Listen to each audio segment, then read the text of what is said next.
Hey folks, and welcome to our series, The Enneagram and Wings. Before we go any further, let's introduce the host of our show, Ian Cron. Ian, welcome to the show. Hello, Anthony Skinner. Good to see you in that fancy shirt today. I got my fancies on. Okay, so quickly, we referenced this in our first episode. You made fun of me because you said that it looked like I was broadcasting from prison. I have a few things back here behind me now instead of just the blank wall. I said that I would feature a record on every episode that we do here, and today is the Eagles Hotel California. That's the play on that turntable behind you. You're doing vinyl these days. Vinyl, yes. Enjoying the vinyl. So great songs on that record. That's a good one to check out. They just did a special on ESPN, an amazing concert from 2018. Gosh, the harmonies were just unreal. And then, of course, we've had Amy Grant on the show, Typology. Her husband, Vince Gill, is now with the Eagles. That's right. Great to see him. Yes, we are. Okay, so, in Typology, we have a lot of questions from our listeners about wings. And from time to time, the topic comes up, but we're usually pressed for time. We don't get to go into it very deeply. But we've intentionally carved out some time now to dive into it, and I'm excited about this. And there's so much more to wings than people realize. Let's talk about wings a bit. Yeah, oftentimes people think that wings only offer an added layer of clarity about their dominant type when they're really so much more. So what I want to do in this episode is just give a brief overview of what wings are, why they're important, then break down how wings profoundly change each Enneagram type and how they can be resources for us. And today we're going to be talking about Enneagram 1s. Excited. Let's do it. Yeah, baby. So let me just take a second to explain what wings are. Okay. So if you look at the Enneagram diagram, you'll see that each number has a dynamic relationship with four other numbers. Now, two of those numbers have to do with security and stress. Maybe we'll do a series on that sometime in the future. Mm-hmm. But there are two other numbers. They're called your wings, right? So these, your wings, one is called your dominant wing, right? Mm-hmm. And what happens is your wings kind of season, like salt and pepper, your dominant type, but one in particular, your dominant wing, just seasons your dominant type with some of its core features, strengths, and weaknesses. Okay. Love that. And yes.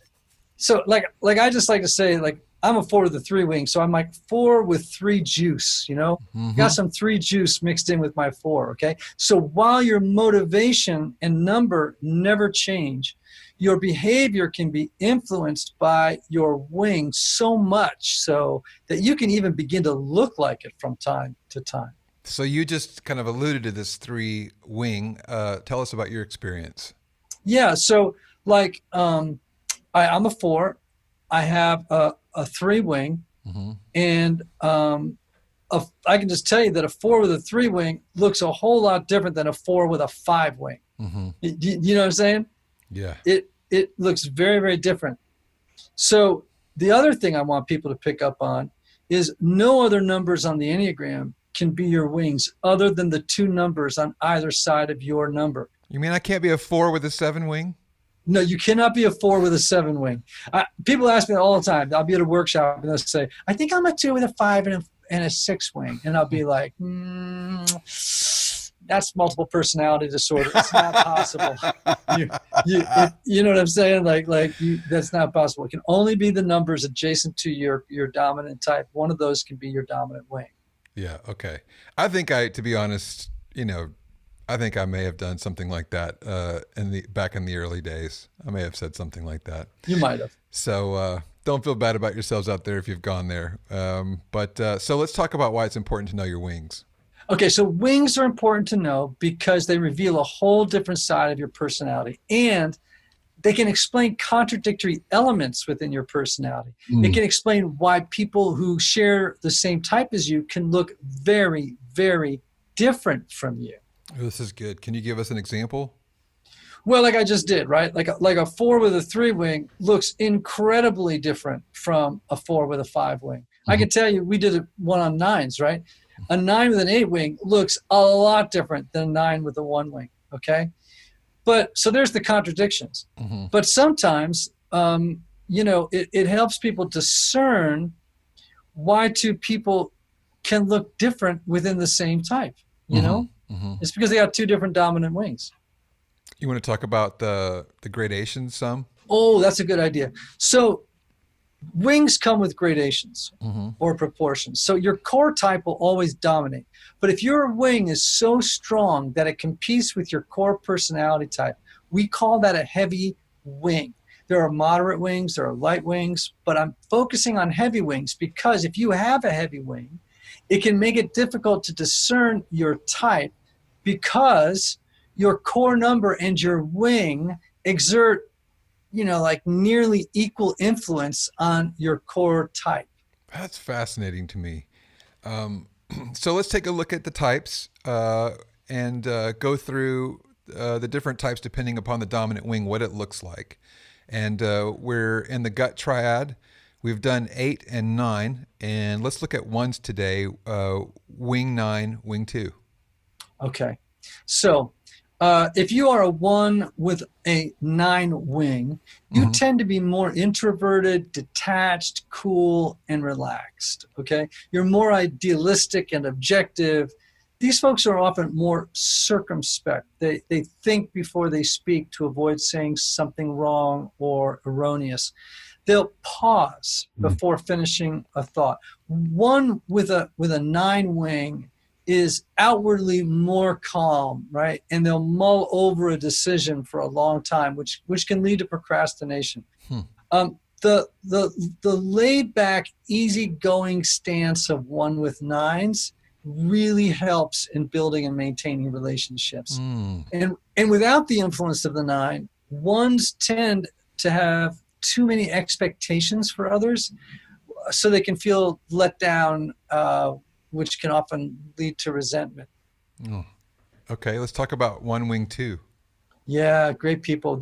These are more extroverted, they're warm, they're helpful, they're empathetic on the high side of 2, but they can also be more critical and controlling on the low side of 2, right? They're effective in problem solving for individuals or groups. They're generous in response to communities, like educational communities, church, government, family.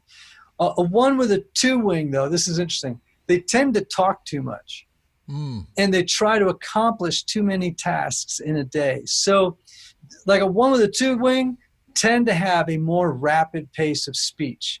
And because of it, they quickly transition sometimes from teaching to preaching. Wow. In their communication style. Interesting. So, yeah, right. So under the influence of 2, 1s will more readily sense other people's needs. But unlike a 2, they don't feel an irrepressible urge to meet those needs. Okay. Now, you said earlier that wings don't just add an additional layer of clarity, but they're actually resources. Let's talk about that some more. Yes. Okay, so what people don't realize is, like, I have to use myself again as an example, right? I'm a 4. I got a super strong 3 wing, okay? Now, it's a heavy 3. There are times when I don't just have a heavy 3 wing. I intentionally and consciously make a decision to go way hard into 3. You know what I'm saying? Like right now, I'm leaning hard into 3 because people don't want to see a guy on here like being all poetic 4, and you know what I'm saying? Like, I'm got my energy up, my juice up. I'm being a little ambitious. I'm trying to create this YouTube channel, blah blah blah.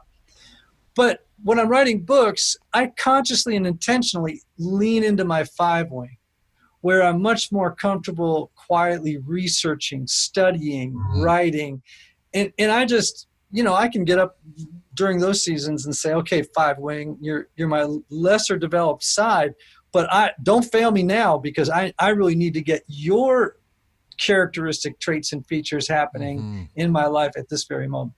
I love that. Okay, that's a great way to close out this episode. So thank you all for joining us for Enneagram and Wings, featuring the 1s, Thank you very much, Ian Cron, and we'll see you later.